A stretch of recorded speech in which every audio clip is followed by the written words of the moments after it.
그러면 지금부터 준비하면 내년 상반기에 도전이 가능하지 않을까 싶습니다. 네, 뭐든지 한 분기 전에 준비하시는 것이 제일 좋습니다. 네. 자, 안녕하세요. 안녕하세요. 네, 오늘 정헬기업연구소에서 많은 대표님들께 도움을 드리고 있는 우리 김창섭 수석연구위원님 모셨습니다. 네, 본인 소개 간단하게 부탁드리겠습니다. 네, 정헬기업승계연구소 김창섭 수석연구원입니다. 반갑습니다. 기업꿀정보TV라는 유튜브 채널을 별도로 운영하고 있습니다. 네, 우리 기업 꿀정보 TV에는 주로 어떤 내용으로 대표님들께 도움을 드리고 있나요? 네, 일단 크게 세 가지 영역을 주로 하고 있는데 하나는 정부의 무상 지원 사업이라고 하는 영역이 있고요. 정부의 R&D 자금 그리고 패키지 자금 그리고 바우처 자금 이와 관련한 무상 자금이 하나의 영역이고요. 두 번째는 중소기업의 국가 인증이라고 하는 기업의 스펙, 연구소 벤처 이노비즈부터 병역 특례 사회적 기업 같은 이런 인증 한 10여 가지 정도를 담고 있고요. 마지막으로 중소기업 대표님들이 고민하고 있는 일반적인 정책 자금과 절세 영역을 주로 다루고 있습니다. 네, 무상자금이라고 말씀하셨는데 네. 영상 보는 대표님들이 무상자금 그러면 무상으로 자금을 준다는 건가? 이렇게 생각하실 수 있을 것 같아요. 네네. 구체적으로 어떤 자금인가요? 네, 무상 자금이라고 하는 거는 크게 정부의 정책 자금을 그냥 두 가지로 합니다. 하나는 갚는 자금이 있고요. 갚지 않는 자금이 있습니다. 갚는 자금은 아마 중진공 기부 신보라고 하는 정책 자금은 일종의 대출 자금입니다. 보증이라고도 하고 융자라고도 표현하는데 대출 자금은 상환해야 될 자금 이렇게 표현을 하고요. 하나는 갚지 않는 자금, 무상 자금이라고 하는데 국가가 운영하는 것 중에서 연구개발 과제 자금이 있습니다. 물론 중소기업이 하는 것, 그걸 R&D 자금이라고 하는데 정부의 출연금적인 성격을 갖고 있습니다. 갚지 않아도 되는 자금이고요. 작게는 5천만 원에서 1억, 크게는 2억 3억 원 정도, 1억 전후의 자금을 연구개발 R&D 자금 이렇게 표현을 하고 있고요. 또 하나는 우리나라는 스타트업에 대해서 상당히 많은 그런 이렇게 지원 제도를 갖고 있는데요. 중소기업을 패키지로 지원하는 건데 사업화 자금이라고 표현합니다. 마찬가지로 작으면 5천만 원, 7천만 원, 1억, 크게는 한 2억 내지 3억 정도에 되는 거를 창업 패키지 자금, 이것도 무상 자금이라고 합니다. 갚지 않아도 되는 자금이라고 하고요. 그리고 또 하나는 대표님들에게 말하자면 스마트 팩토리나 스마트 공방 또는 혁신 바우처 같은 바우처 자금이라고도 표현하고 스마트 자금이라고도 표현하는데 작게는 한 4, 5천만 원에서 많게는 한 7, 8천만 원 정도에 해당하는 것. 중소기업 대표님들이 세금 열심히 내시니까 그 세금을 재원으로 해서 국가가 무상으로 갚지 않아도 되는 이런 지원 제도를 갖고 있습니다. 이것을 무상자금이라고 표현을 합니다. 네, 그러면 모든 기업이 다 이런 혜택을 받을 수가 있는 건가요? 모든 기업이 신청은 할 수 있습니다만 국가는 정책 목표라고 해서 어떤 때는 제조기업에 포커스를 맞춰서 제조기업을 중심으로 하는 그런 무상 자금을 정책적으로 펼치기도 하고요. 또 어떤 때는 IT 기업에게 어떤 지원하는 이런 내용들도 있고요. 최근 들어서는 어떤 반도체라고 하는 것들이 매우 중요하니까 그러기도 하고요. 또는 미래 자동차 관련해서 전기 자동차 분야에 대해서는 국가가 미래의 먹거리니까 그 분야의 기업에 대해서 무상 지원 제도를 적극적으로 펼치고 코로나가 이제 거의 지나가기는 했겠지만 지난 코로나 2년 동안에는 진단 키트다 해서 코로나 관련한 의료기기 다양한 이런 부분들에 대한 것이 정책이기 때문에 어떤 기업들이든지 신청을 할 수 있지만 아무래도 특정한 정책 목적에 대해서 준비하고 그 분야에 대한 개발 역량을 갖고 있는 기업들이 아무래도 잘 준비해서 도전해서 받을 수가 있겠죠. 네, 그 말씀을 들어보니까 그런 자금들이 어떤 이슈나 또 그때그때 따라서 업종도 다를 것이고 네. 어떤 자금에 따라서 맞는 기업이 있을 것 같거든요. 네네. 중요한 거는 내가 받을 수 있는 거를 제때 잘 챙겨야 될 것 같아요. 네. 대표님들 입장에서 이런 나한테 맞는 자금을 놓치지 않으려면 어떻게 하는 방법이 있을까요?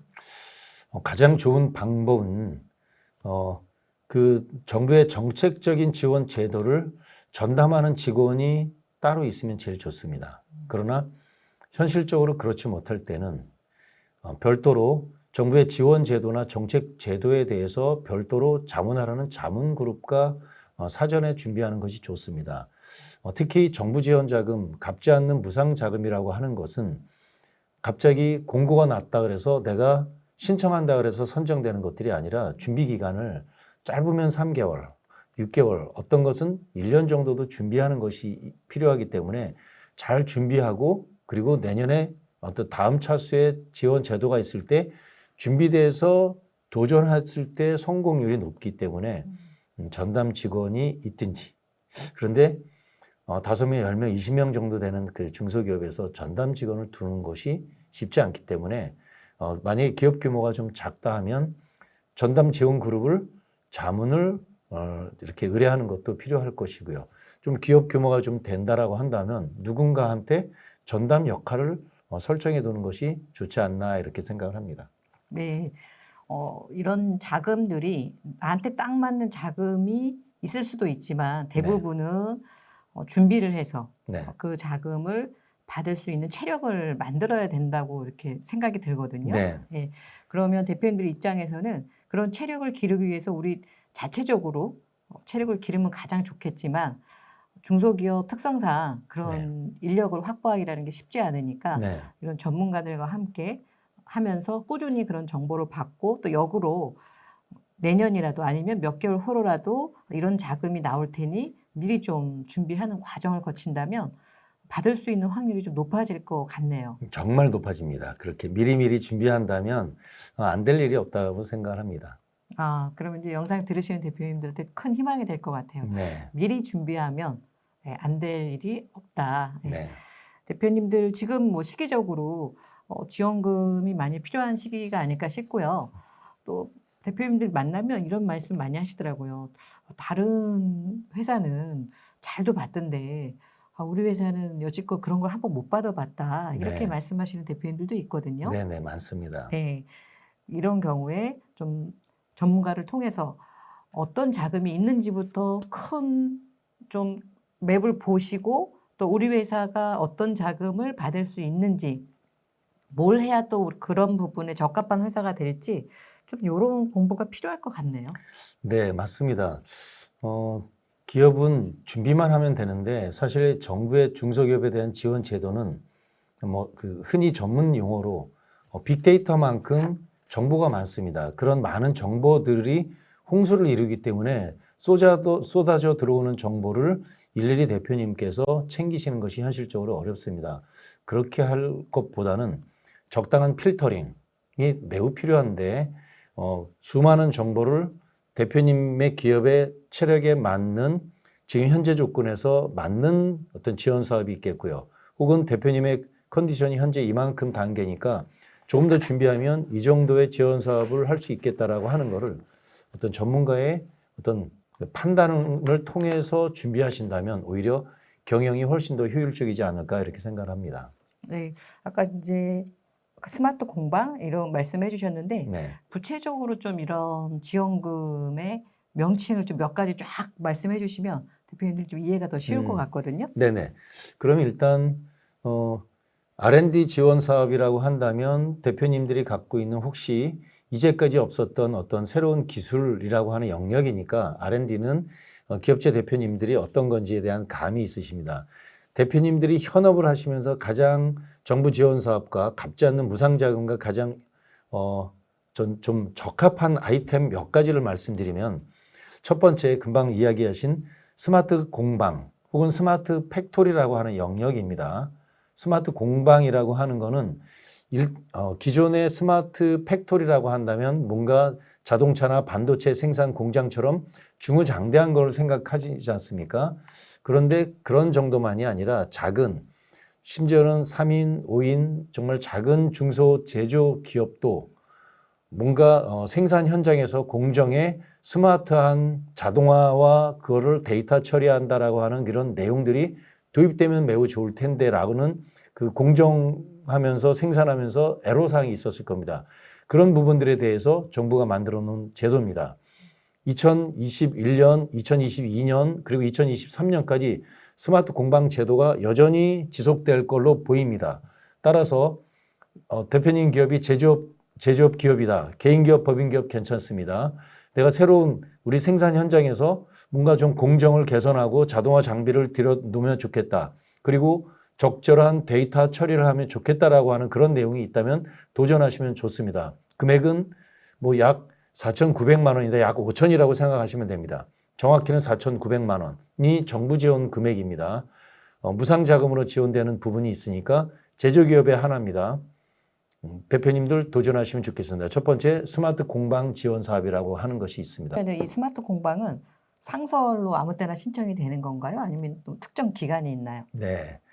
아무 때나 하지 않습니다. 이것이 금액이 100만 원, 200만 원이라고 하는 작은 금액은 아무 때나 할 수 있는 이러한 부분인데 행정은 얼마 안 되기 때문에 인력과 이런 기회가 얼마 안 되기 때문에 공고를 합니다. 1년에 한 번 혹은 추경으로 2번 이렇게 됩니다. 연초에 보통 2월, 3월 달에 대부분 집중 공고가 되기도 하고요. 어쨌든 연초 1, 4분기가 공고되는 시점이고요. 두 번째는 하반기 때 한 번 되기도 하고 그 해에 예산이 많고 적음에 따라서 추경이 나오기도 합니다. 일단은 한 번이라고 생각하시고 보조 2번 있다라고 생각하시면 됩니다. 내년 상반기에 나올 가능성이 높네요. 네, 항상 그랬습니다. 내년 1, 4분기 정도 이렇게 생각하시면 딱입니다. 네, 어떻게 보면 자 오늘 우리 수석연구원님이 가장 또 기본이 되는 스마트 팩토리 제조하시는 분들한테는 상당히 귀가 쫑긋한 정보가 아닐까 싶고요. 네네. 네, 내년 상반기에 발표가 될 예정이라고 하니까 지금부터 준비하셔서 좀 혜택을 누리는 시간을 가졌으면 좋겠습니다. 하나 더 말씀드려도 될까요? 네. 정부 지원 사업 중에서 혁신 바우처라고 있습니다. 그냥 바우처란 말은 그냥 용어일 뿐이고요. 공급기 특정한 곳에 정부로부터 현금을 받는데 특정한 곳에서만 그 비용을 쓸 수 있는 겁니다. 어떤 거냐면 대표님들 현장에서 현업하시다 보면 특허 어렵잖아요. 혹시 홈페이지 만드는 것도 쉽지 않지 않습니까? 브랜드 하나 만드는 것도 어렵고요. 또 만약에 스마트 스토어다 온라인 마케팅을 한다면 상세 페이지 만드는 거 어렵지 않습니까? 혹시 해외에 특허 출원한다든가 하는 이런 것들, 시제품, 성능 인증, 그리고 특허, 마케팅 이런 전반적인 것이 있습니다. 무려 한 200여 가지 정도를 쓸 수 있는 중소기업 대표님들한테 진짜 쓸 수 있는 이런 내용들인데 그것을 5천만 원까지 지원받는 내용이 있습니다. 혁신 바우처라고 합니다. 대상은 제조기업만 하나입니다. 제조기업, C코드로 되어 있는 제조기업에게 매출액이 120억이 연간 매출액이 안 되는 기업에 한해서 혁신 바우처라고 하는 내용의 5천만 원짜리 무상 지원 사업이 있습니다. 이제 연초 나옵니다. 꼭 도전하시기 바랍니다.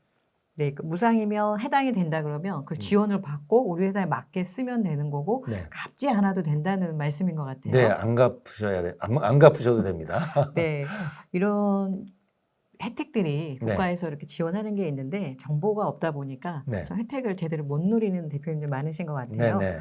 네, 저희 채널도 그렇고 우리 기업 꿀정보에서 이런 정보를 시시때때로 네. 맞게 제공하고 있으니까요. 네. 대표님들 좀 귀 기울이신다면 회사가 필요한 실제 비용을 우리가 지출을 해야 되는데 정부로부터 지원을 받아서 한다면 또 그 남는 이윤만큼 또 우리 직원과 또 주주님들에게 더 많은 혜택을 줄 수 있지 않을까 싶습니다. 네네. 네. 자, 다음은 우리 소장님이 아까 말씀 중에 스타트업을 했다가 2년 만에 폐업을 했다 그러셨거든요. 네네. 아마 저희 구독자분들이 대부분 이제 기업을 운영하시는 대표님들인데 네. 또 가장 두려운 게 어떤 회사의 지속성? 네. 네, 누구나 이제 100년 기업을 꿈꾸죠. 그런데 내 생각과는 다르게 부득이 회사를 또 이렇게 폐업하는 일이 생길 수도 있더라고요. 네.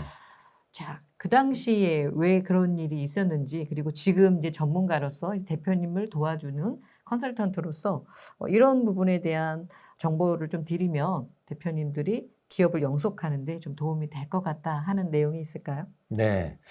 당시에 제가 스타트업을 창업하게 된 거는 H그룹 계열사에 있을 때 당시 그 기업은 자동차 회사도 있고요. 자동차 관련한 보험도 있고 다양하게 자동차 관련한 유관 업무를 전체 그 계열사가 갖고 있었습니다. 당시에 저는 그 공동 업무를 하고 있었는데 자동차 애프터마켓이라는 것을 필두로 해서 사내 벤처 창업의 기회가 왔을 때 창업했는데 2년 만에 장렬하게 어드벤처가 됐습니다. 어려움을 딛고 문을 닫았는데 돌이켜 생각해보면 가장 어려운 문제가 자금이었던 것 같습니다. 첫 번째, 자금이 너무 어려웠었고요. 두 번째, 매출이 제일 어려웠던 것 같습니다. 기타 많은 어려움들이 있었는데 대표나 창업했었던 그 핵심 멤버가 정말 많은 일을 해야 된다라고 하는 것이 제일 어려웠습니다. 정작 제가 기업에 몸담고 있었을 때는 어땠냐면 초대 기업이었다 보니까 기업의 전략지원실, 말하자면 회계그룹, 법률그룹, 무슨 노무그룹, 자금, 매출 이런 모든 것들이 전략지원을 하는 것이 그 기능을 갖고 있는데 반해서 작은 스타트업들은 대표님이 또는 창업자가 혼자서 다 해야 된다는 어려움이 있었던 걸로 기억이 납니다. 역시 돌이켜 생각해 보니 스타트업의 제일 성공의 요건은 자금을 적절히 조달을 해야 되고 관리를 전반적인 걸 대표님이 컨트롤해야 되고 여러 가지 법률적인 문제가 있을 때 대표님이 다 해야 되는 혼자서 외롭게 다 판단을 하고 문제를 뚫고 나가야 된다는 그런 어려움이 있는데 만약에 전략지원실이라고 하는 어떤 기능을 말하자면 핵심 참모를 따로 밑에 둘 수만 있었다면 시행착오를 많이 줄일 수 있었을 텐데 그렇지 않았으면 아마 폐업하지 않고 지금껏 생존하지 않았을까라고 하는 이러한 것을 갖게 됩니다. 그것이 지난 스타트업을 하면서 기업이 어려움을 겪었을 때 현재 사업을 운영하시는 대표님과 제 마음이 어떤 일치했던 그 부분을 정말 도움을 드릴 수 있었다면 대표님의 성공률을 훨씬 더 높일 수 있을 텐데라고 하는 그 점이 제가 가장 기억에 남습니다. 네, 많이들 알고 계시는 우리 스노우폭스 김승호 회장님이 그런 얘기를 하더라고요. 사장은 배울 데가 없다. 네. 네, 그래서 이제 사장 학교라는 거를 만들어서 커뮤니티 운영을 하는 걸 봤는데 네. 많은 대표님들이 가장 힘든 게 이제 그런 부분이 아닐까 싶어요.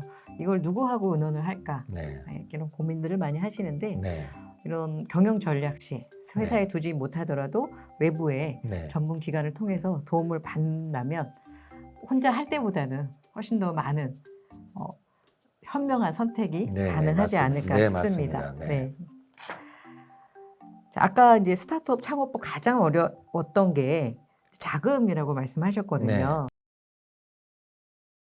세금 걱정 없이 자산을 늘리는 대표님이 있는 한편 평생 모은 자산이 세금 때문에 절반으로 줄어드는 대표님도 있습니다. 무엇이 이런 차이를 만들까요? 세금 지식의 차이 때문이 아닙니다. 회사가 실적이 없기 때문도 아닙니다. 물론 인맥이 없어서도 아닙니다. 그것은 특별한 정보와 실행력의 차이 때문입니다. 사실 큰 자산을 소유한 분이나 존경받는 가업 승계를 이룬 회장님들, 세금 걱정 없이 노후를 즐기는 자산가들도 모두 특별한 절세 솔루션을 활용했습니다. 17명의 전략세무사와 10,000개 이상의 솔루션 경험을 통해서 성공적인 절세 솔루션의 공통점을 찾았습니다. 대표님도 행복한 자산가가 될 수 있습니다. CEO를 위한 절세 솔루션 상담은 지금만 무료로 신청이 가능합니다.